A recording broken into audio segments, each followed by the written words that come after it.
So hello दोस्तों, स्वागत है आपका वर्ल्ड कप एडिशन के एक और नए एपिसोड में। और आज हम बात करने वाले हैं, थंबनेल में देख लिया होगा, फ्रांस के बारे में। जानेंगे क्या फ्रांस की स्क्वाड उतनी ही ताकतवर है जितनी वो 2018 में थी। क्या वो रिपीट कर पाएंगे वो ट्रायम्फ। जानते हैं उनके प्रीवियस कैंपिंग में क्या क्या हुआ उनके साथ। बट अगर आप इस चैनल पर नए हो, वीडियो में जाने से पहले लाइक हो जाना चाहिए, सब्सक्राइब होना चाहिए और बेल नोटिफिकेशन ऑन कर दो भाई, और दोस्तों तक भी पहुंचा दो। ऐसा नहीं हो ना कि तुम्हें ही पता चले, दोस्तों को भी पता चलना चाहिए। सही बात है ना। चलो जाते हैं वीडियो में। पहले बात करेंगे हम फ्रांस के प्रीवियस कैंपेन्स की, चाहे वो यूरो 2020 में जाते हैं पहले। तो यूरो 2020 में फ्रांस को मिली थी ग्रुप ऑफ डेथ। वो स्पेन के साथ, जर्मनी के साथ और हंगरी के साथ। और हंगरी यहाँ पर तुम्हें लग रहा होगा कि बहुत छोटी मोटी टीम है ना, नहीं, इसने एक नाक में दम कर रखा था तीनों ही टीम के। सभी टीम के साथ ऐसी खेल रही थी जैसे कि टॉप नॉच टीम और रिजल्ट्स निकाल रही थी। मजाक नहीं कर रहा मैं। और फ्रांस ने ये ग्रुप टॉप सिर्फ 5 पॉइंट के साथ किया है। और सेकंड और थर्ड की पॉइंट्स कितने पता है? जर्मनी और पोर्चुगल के 4-4 पॉइंट्स थे भाई। एक एक का गोल डिफरेंस था सबका। तो समझ लो कितना हार्ड था ये ग्रुप टॉप करना, समझ रहे हो। और उसके बाद राउंड ऑफ 16 में नहीं मिल गई स्विट्जरलैंड। अब स्विट्जरलैंड तो हम सबको पता है कि उन्हें इंटरनेशनल टूर्नामेंट्स में कुछ हो जाता है, ऐसी कुछ आत्मा आ जाती है उनके आंग में कि वो बड़ी से बड़ी टीम को हरा दे। डरते नहीं है किसी से भी, हरा देंगे भाई इधर उधर से मार के। और इन्होंने पहला गोल मारा फ्रांस के सामने पहले 10-20 मिनट में, और कितना हग रही थी फ्रांस वो हम सबको दिख रहा था। इन्होंने मारा, अब फ्रांस ने कमबैक कर लिया भाई साहब, 3 गोल मार दिए स्विट्जरलैंड को। बट लास्ट के 10 मिनट में स्विट्जरलैंड ने 2 गोल मार दिए, और एक गोल तो 98 मिनट पर मारा। एक्स्ट्रा टाइम में गया मैच, एक्स्ट्रा टाइम में भी कुछ नहीं हुआ, गए पेनाल्टीज पे। पेनाल्टीज पे सबको लग रहा था फ्रांस जीत जाएगी क्योंकि 50-50 होता है भाई, पता नहीं पेनाल्टीज पे क्या होने वाला है। And France lost. A big shock for France fans और हमारे लिए भी, क्योंकि हम तो एक्सपेक्ट कर रहे थे ना कि फ्रांस इसके आगे जाने वाली है। स्विट्जरलैंड तो एक छोटी मोटी अपोनेंट होगी, बट नहीं, फ्रांस हार गई। बट अगर हम उससे पहले नेशंस लीग पर जाए जो उन्होंने जीता, तो वहां पर भी उन्हें कुछ इजी सेमीफाइनल और फाइनल नहीं मिले। सेमीफाइनल में उन्होंने बेल्जियम को फेस किया। बेल्जियम तब की, समझ रहे हो, नंबर 1 रैंकिंग थी उनकी और उन्हें फेवरेट्स माना जा रहा था। बट फ्रांस के सामने वो कुछ उल्टा हो गया। 3-2 के स्कोर लाइन के साथ जीत गई फ्रांस, जो कि 98 मिनट पर थियो हर्नांडेज ने गोल मारकर जिताया उन्हें। और उसके बाद जब वो फाइनल में गए तो उन्हें स्पेन मिली, एक यंग टैलेंटेड स्पेन, जिन्होंने पहला गोल मार दिया और स्पेन डोमिनेट कर रही थी उस मैच में। बट जब तुम्हारे पास किंग करीम हो और उसके साथ साथ एम्पे पाल हो, तो तुम आउट नहीं कर सकते फ्रांस को। उन्होंने 2 गोल मार दिए। France win the Nations league उसके पहले वाले सीजन में, 2021 वाले। बट जो अभी वाला सीजन चल रहा है फ्रांस का, वो बाहर हो चुके हैं, नेशंस लीग से बाहर हो चुके हैं। अब वो कैसे हुआ पता है? क्रोएशिया और डेनमार्क उनके ऊपर फिनिश करी है। फ्रांस आर ऑन थर्ड, उन्हें क्वालिफिकेशन नहीं मिली सेमीफाइनल के लिए। ये थोड़ा बहुत तुम्हें कुछ बता सकता है। बट अगर हम वर्ल्ड कप क्वालिफायर्स की बात करें तो वर्ल्ड कप क्वालिफायर्स में फ्रांस की हरकतें दिखाई, मतलब पहले पर आ गई, फर्स्ट फिनिश किया वर्ल्ड कप क्वालिफायर्स में।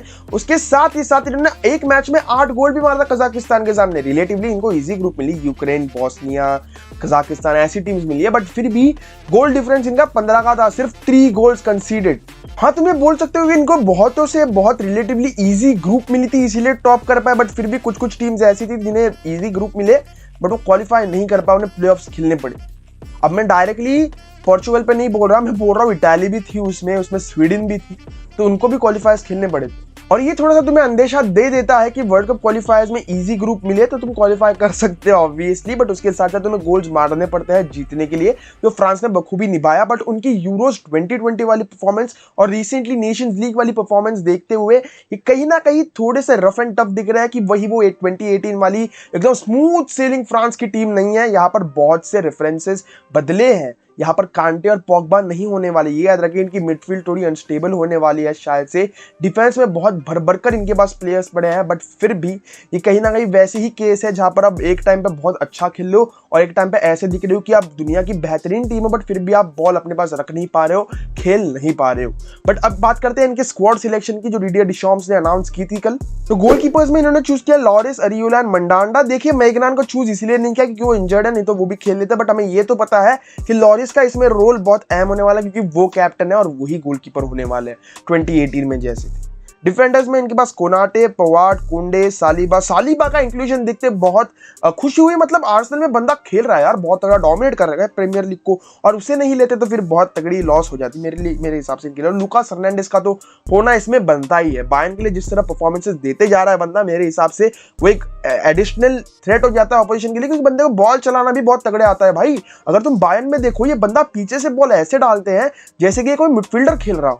उसके बाद तुम्हारे पास इसका भाई है भाई थियो हर्नांडेज, जो लेफ्ट बैक पर तो है ही कतल। अल्फोंसो डेविस का एक सेकंड वर्जन हो जाता है, ये एक चीट कोड हो जाता है किसी भी टीम के लिए खेलता है तो। किम्पेम्बे है, बट किम्पेम्बे के परफॉर्मेंस अप एंड डाउन चलते रहते हैं, ऐसे नहीं बोल सकता कि ये बहुत ही थर्ड क्लास है भाई। थर्ड क्लास कौन बोलता है भाई, मैं बोलता हूँ ऑब्वियसली, बट फिर भी मतलब किम्पेम्बे को रखा है इन्होंने एक एक्सपीरियंस के लिए रखा है। 2018 में भी किम्पेम्बे था, उपमेकानो एंड वरान का इंक्लूजन बहुत तगड़ा हो सकता है क्योंकि इनके पास वो लीडर नहीं है शायद से, मतलब पोग्बा के जाने के बाद वरान बस वो काम कर सकता है। उपमेकानो है ऑब्वियसली, कोनाटे का इंक्लूजन भी सही है, Pavard on the right back, कुंडे का इंक्लूजन वो जो तुम्हें प्रोवाइड करे वो ड्रिबलिंग ऑन द बॉल एक बंदा तगड़ा होना चाहिए, पेस भी है बंदे के पास ट्रैक बैक करने के लिए। सो गुड भाई, मतलब ऑब्वियसली अच्छे डिफेंडर्स को इन्होंने पिक किया और ये इन डिफेंडर्स से 1 2 3 4 5 6 7 8 एटलीस्ट इनके 3 टीम तो बनी जाए इन डिफेंडर्स के साथ, एक वर्ल्ड क्लास टीम में बोल रहा हूँ, मजाक नहीं कर रहा। अब मिडफील्डर्स में इनके बहुत बड़े लॉस हो चुके हैं, कांटे और पोग्बा नहीं है। देखो कांटे तुम्हें वो प्रोवाइड करता है जो डीडियर डिशम्स को चाहिए, डिफेंसिव स्टेबिलिटी। पोग्बा तुम्हें क्या प्रोवाइड करता है कि बॉल इजीली ड्राइव अप कर सकता है। अब वो यहाँ पर मिसिंग हो गए हैं दोनों, तो अब क्या होगा? अब इन्होंने किस किस को लिया है? चुआमेनी को लिया है। बूम भाई, चुआमेनी अगर इसमें नहीं होता ना तो यहाँ पर गाली पड़नी थी डीडियर डिशम्स को। Tchouameni is absolute starter. फिर वर्ट आउट मार्सेल से ओके, रैबियोट खेल रहा है यूवेंटस से, गुंडेजी, कामाविंगा, फोफाना ओके, मतलब कहीं मेरे को ठीक ठाक लग रही है। इनकी मिडफील्ड उतनी स्ट्रांग नहीं है जितनी 2018 में थी, बट ऑब्वियसली तुम्हारे पास चुआमेनी है जो पोग्बा का रोल निभा सकता है। मतलब मेरे हिसाब से चुआमेनी की विजन और जो क्रिएटिविटी स्किल्स है वो पोग्बा से एक कदम ऊपर है। और बात रह जाती है वो कांटे वाला रोल कौन निभाएगा। यहाँ पर गुंडेजी है जो मार्सेल में वैसे ही खेलता है जैसे कांटे फ्रांस में थोड़ा बहुत फंक्शन करता है, डिफेंसिव स्टेबिलिटी देना, अगर जरूरत पड़ी तो बॉक्स टू बॉक्स बन जाना। गुंडेजी वो काम कर सकता है और रैबियो तो खेलता ही है यूवेंटस के लिए, लेफ्ट मिड पर बोल लो या मिडफील्ड में बोल लो, गोल भी मार रहा है आजकल थोड़ा बहुत बंदा। फोफाना का इंक्लूजन मुझे लगता है सब्स्टिट्यूशंस में होगा, लोग पीछे पड़े हैं फोफाना का ऑब्वियसली, और उसे देखते हुए किया है। मोनाको में बहुत तगड़ा खेल रहा है बंदा, ऐसे नहीं है कि किसी भी उठा लिया है, समझ लो। कामाविंगा का इंक्लूजन बहुत मुझे लगता है थोड़ा ठीक है, मतलब वो तुम्हें अगर फायरी चाहिए कोई मिडफील्ड में, कोई तुम्हें कुछ ज्यादा इंटेंसिटी लानी है तो तुम कामाविंगा को उतार सकते हो और कामाविंगा तुम्हें वो काम कर दे देगा ऑब्वियसली। बट वो लॉस तो तुम्हें दिख ही रहा है कि पोग्बा और कांटे का कितना बड़ा है इस टीम में। अगर फॉरवर्ड्स की बात करें तो इनकी फॉरवर्ड लाइनअप से ना 2 टीम ऐसी बन जाए जो प्रॉपरली वर्ल्ड क्लास है। अब ग्रीजमैन होगा नंबर 10 वाले रोल पे, जिरू, डेम्बेले, एम्बाप्पे, बेंजिमा, एनकुंकू, कोमान। अब कोमान को तुम शायद से देख सकते हो राइट मिड पर, ठीक है। एनकुंकू शायद से यहाँ पर सब्स्टिट्यूशन रोल, या फिर जहां पर अगर तुम क्वालिफाई कर गए ग्रुप को बहुत जल्दी तो एनकुंकू का इंक्लूजन दिख सकता है, वरना एम्बाप्पे और बेंजिमा को तो कोई रिप्लेस नहीं कर रहा। ग्रीजमैन की फॉर्म थोड़ी आउट ऑफ फॉर्म, मतलब ग्रीजमैन की फॉर्म थोड़ी out of form, what the fuck, मतलब ग्रीजमैन थोड़ा आउट ऑफ फॉर्म रहा है obviously in recent times. France के लिए वो एक अलग डिफरेंट ब्रीड जैसे खेलता है वो, मतलब उसका कुछ मुझे ये नहीं दिखता कि डीडियर डिशम्स उसे हर एक मैच बेंच करा रहा है, नहीं, उसे खिलाएगा जरूर। बट जिस तरीके से ग्रीजमैन का फॉर्म चल रहा है मेरे हिसाब से अगर यहाँ पर फ्रांस 3 एट द फ्रंट जाती है डेम्बेले, एम्बाप्पे और बेंजिमा के साथ, तो शौक मत, ठीक है। बट बात करते हैं डीडियर डिशम्स के थोड़ी बहुत टैक्टिक्स के बारे में, किस तरह की फॉर्मेशन यूज करता है बंदा, क्या स्टार्टिंग 11 हो सकती है। अब स्टार्टिंग 11 की बात करें तो गोलकीपर तो अपना लॉरिस तो होगा इजीली, वो तो तुम देख सकते हो। अगर मैं सेंटर बैक पेयरिंग की बात करूं तो अगर वरान फिट है बहुत तगड़ा हो तो मैं वरान को रखने वाला हूं, कुंडे और लुकास हर्नांडेज, क्योंकि कुंडे राइट बैक पर भी खेल सकता है। क्योंकि अगर मैं बात बोलूं उनके फॉर्मेशन की तो कुछ ऐसा फॉर्मेशन कर सकते हैं 3-4-1-2, कुछ ऐसे फॉर्मेशन यूज करते हैं वो, जिससे कि जब तुम्हारे फुल बैक्स होंगे वो आगे जाएंगे तो 3-2-3-2 वाले कुछ फॉर्मेशन होगी तुम्हारी। ये प्रीफर करता है एंटोन ग्रीजमैन को नंबर 10 के साथ। तो यहाँ पर अगर तुम्हें 3 एट बैक सेंटर बैक चाहिए तो वरान हो जाएगा, लुकास हर्नांडेज और कुंडे तो मेरे लिए होगा ही। अगर मैं राइट बैक की बात करूं, राइट बैक नहीं राइट विंग बैक की बात करूं तो यहाँ पर तुम देख सकते हो एक इंक्लूजन ऑफ कोमान देख सकते हो, या फिर तुम देख सकते हो डेम्बेले को खेलते हुए। अगर डेम्बेले खेल रहा है तो शॉक मत होना, क्योंकि बार्सिलोना में राइट मिड पर खेल चुका है। लेफ्ट मिड पर इनकी थिंग्स सॉर्टेड है, लेफ्ट विंग बैक इनका थियो हर्नांडेज खेलने वाला है।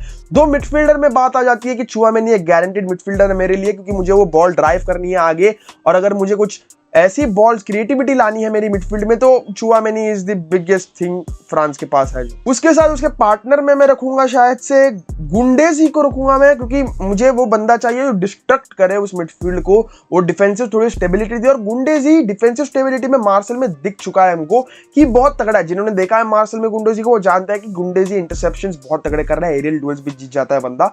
सो कामाविंगा बीच बीच में आ सकता है, रेबियो बीच बीच में आ सकता है। तो ये रोटेशन करा सकते हैं इनके पास, तो मिडफील्ड में थोड़े बहुत चेंजेस करने ही पड़ेंगे डिडियर डिशॉम्स को। बट अगर हम प्रॉपरली आगे की बात करें कि आगे के 3 बंदे कौन होने वाले, एक अटैकिंग मिड का 10 के रोल से ही चालू करने वाला है डिडियर डिशॉम्स।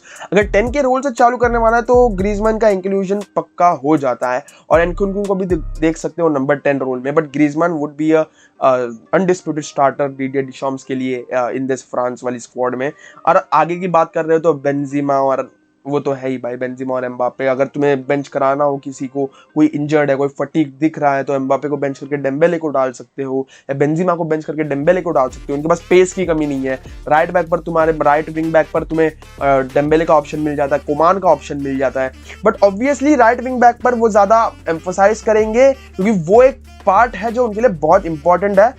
एक बात ये कि लेफ्ट हैंड साइड पर ज्यादा टेंशन लेने की जरूरत नहीं है, क्योंकि लुकास हर्नांडेज भी लेफ्ट बैक खेल सकता है, थियो हर्नांडेज भी लेफ्ट बैक खेल सकता है, तो ये वो थोड़ा संभाल लेंगे। राइट बैक पर तुम्हारे लिए शायद से वो राइट सेंटर बैक तुम्हारे लिए कुंडे हो जाए, अगर राइट विंग बैक कोमान हो जाए तो कोमान का हमें ये दिखा है बायर्न म्यूनिख में भी, कोमान अटैकिंग लिए बहुत तगड़ा है, डिफेंसिवली थोड़ा बहुत स्ट्रगल करता है, इज नॉट दैट ग्रेट। आता है बंदा पीछे ट्रैक बैक करता है ऑब्वियसली, बट फिर भी defensively is not that great. तो शायद से तुम्हें दिखे कि यहाँ पर तुम्हें अगर अटैक में ही जाना है तो थियो हर्नांडेज को एक आदेश मिले कि भाई थियो हर्नांडेज तू पीछे रुक, बार बार आगे मत जाया कर, और जो राइट विंग बैक होगा उनका वो आगे जाके तेरी डिफरेंट कर देगा, शायद से ऐसे मेरे कहना। और यहाँ पर शायद से मेरे लिए डेम्बेले खेल सकता है राइट मिड पर, शायद से हमने देखा था ना ये 2018 में करते हुए कुमान को, तो यही हो सकता है भाई, शायद लेफ्ट मिड पर था कुमान तब।